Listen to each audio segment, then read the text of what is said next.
Olá, meus amigos, olá, meus irmãos, graça e paz. Estou aqui mais uma vez para meditarmos em mais um texto bíblico.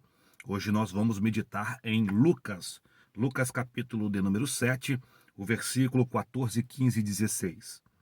Chegando-se, tocou o esquife e os que levavam pararam. E disse: Jovem, eu te digo, levanta-te. E o defunto assentou-se e começou a falar e entregou a sua mãe. E de todo se apoderou o temor, e glorificavam a Deus, dizendo: Um grande profeta levantou-se entre nós. Deus visitou o seu povo. Esta, para mim, é mais uma das belas passagens do Novo Testamento.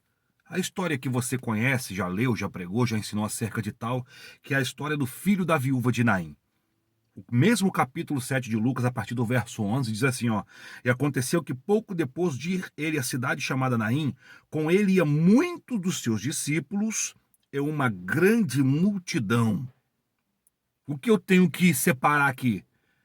Discípulos não é multidão, multidão não é discípulos. Discípulo é uma coisa, multidão é outra coisa. Discípulo é aquele que quer aprender. Discípulo é aquele que está perto. Multidão, ela já te acompanha de longe. Com discípulo, há diálogo, há contato mais perto. Multidão, não. Então, não confunda a multidão com discípulo. Então, ali está Jesus com os seus discípulos e uma grande multidão. O verso 12 diz: E quando chegou perto da porta da cidade, eis que levava um defunto, filho único de sua mãe, que era viúva, e com ela também ia uma grande multidão da cidade. Então, eu quero que você preste muita atenção nisso aqui. Jesus, diz o texto, que aconteceu que depois de ele ir à cidade chamada Naim, com ele ia muitos seus discípulos, uma grande multidão, e quando ele chega perto da cidade, eis que levava um defunto, filho único de sua mãe, e também com ela ia uma grande multidão. O que nós vemos? Uma multidão que está acompanhando a Cristo, e nós vemos uma multidão que está acompanhando o cortejo fúnebre. Nós vemos uma multidão que se alegra em Cristo, e nós vemos uma multidão que está triste atrás de um cortejo fúnebre. Ou seja, há uma visão longínqua, é muito fácil distinguir quem é quem. Por quê? Porque a multidão que segue a Cristo está sorridente. A multidão que segue a Cristo está alegre. A multidão que segue o cortejo fúnebre está triste, está cabisbaixa. Então, em uma visão longínqua, olhando a olho nu, você vai ver que era muito fácil distinguir entre uma e outra. Porque, de fato, essa é a grande verdade. Os que estão em Cristo se alegram. Os que estão em Cristo não se abalam. Aqueles que não têm esperança em Cristo entram em pânico, entram em desespero. Então, perceba que nós temos aqui duas multidões. Uma seguia Cristo e outra seguia o cortejo fúnebre. Dê uma olhadinha agora no verso de número 13, porque esta multidão do cortejo fúnebre, a multidão que segue a Cristo, e Cristo e aquela mulher, ela vai se encontrar. Quando ela se encontra, o verso de número 12 vai dizer assim, ó: E vendo-a, perceba que esta mulher é uma mulher viúva. Ou seja, ela não tem mais o seu cônjuge. Ela é uma mulher sozinha. Então perceba que esta mulher, ela está perdendo o seu único filho. Ou seja, o que o texto está dizendo? Que ela é viúva e o que ela tinha de mais precioso, que era a sua companhia, que era o seu filho, ela também estava perdendo.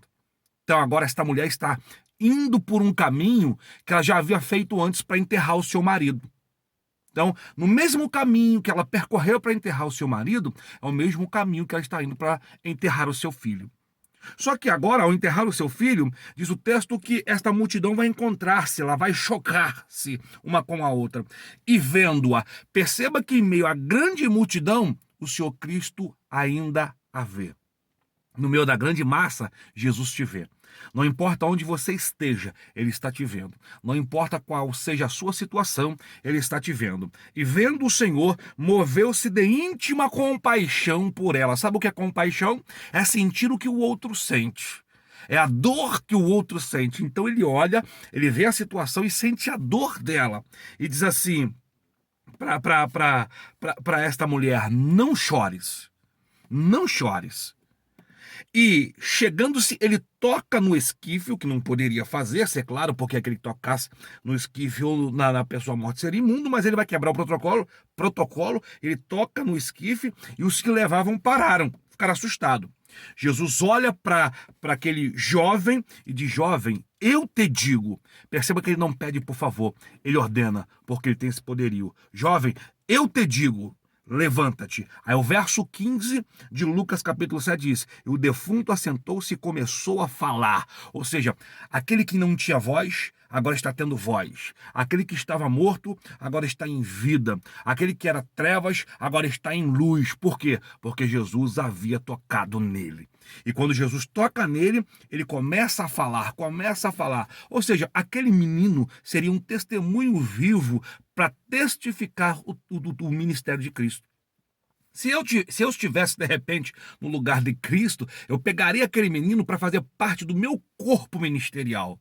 Para dizer, tá vendo esse menino aqui? Um dia ele esteve morto, mas através do meu ministério, ele foi ressuscitado pelo Pai. Mas Jesus não fez isso, porque ele não pertencia a Jesus, ele pertencia à sua mãe. No entanto, o texto vai dizer, e ele pegou o menino e entregou à sua mãe. Porque o que é teu, o que é meu, ninguém toma. Fica tranquilo, o que Deus preparou para a tua vida é para você e ponto final. Ninguém toma, ninguém toca, ninguém rouba, é teu. Aí o verso 16 diz assim, ó, e de todos, aí eu termino com isso aqui, e de todos se apoderou o temor, e todos glorificavam a Deus. Lembra que lá no início eu disse que ao olho nu, a um olho, uma visão longínqua, você conseguia distinguir qual multidão era qual. Lembra-se? Agora você não consegue mais, porque aqueles que estavam tristes agora estão se alegrando em Cristo Jesus. Está chegando o momento que aonde nós não vamos conseguir, nós não vamos distinguir quem é quem,